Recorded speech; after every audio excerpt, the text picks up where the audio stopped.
not for the region's sake, but for the world's sake. In response, Iran's ambassador, Amir Saeed Iravani, told the council Iran has an inherent right to self-defense. He called out the US and its allies, claiming those countries did nothing in response to Israel's armed attack on an Iranian diplomatic building in Syria, where top commanders were killed.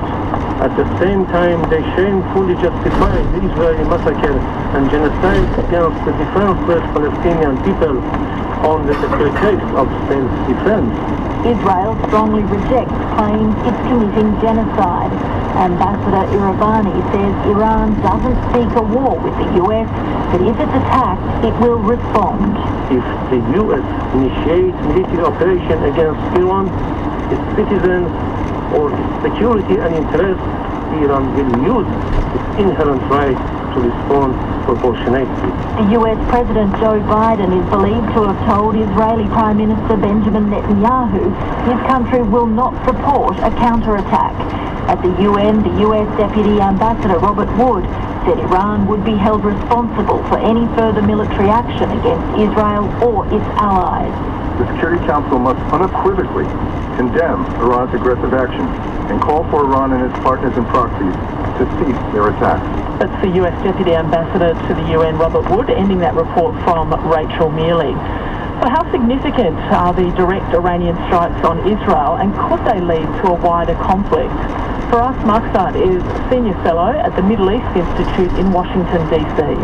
They are unprecedented. It has never happened before that Iran directly struck Israel. Iran has a very well-established preference for using proxy warfare, Hezbollah in Lebanon, militants from Syria and Iraq, Houthi rebels in Yemen, to take the fight indirectly to Israel. So the fact that this is a direct attack definitely poses a danger and is a new threshold that's been crossed. Why do you think Iran decided for a direct rather than a proxy attack this time? Well, Iran has also been on the receiving end of several unclaimed Israeli attacks, targeted assassinations. Some have taken place over the past couple of years within Iranian territory, targeting its scientists, its nuclear scientists, and those working on its nuclear program, but others have taken place in Syria and Damascus. So there has been a dire need on behalf of Iran to re-establish deterrence, to thwart Israel, make it pay a price for these actions so that they don't continue to repeat. And so this time around, given the fact that Israel had practically flattened Iran's consulate in Damascus 12 days ago, the Iranian regime made the calculus decision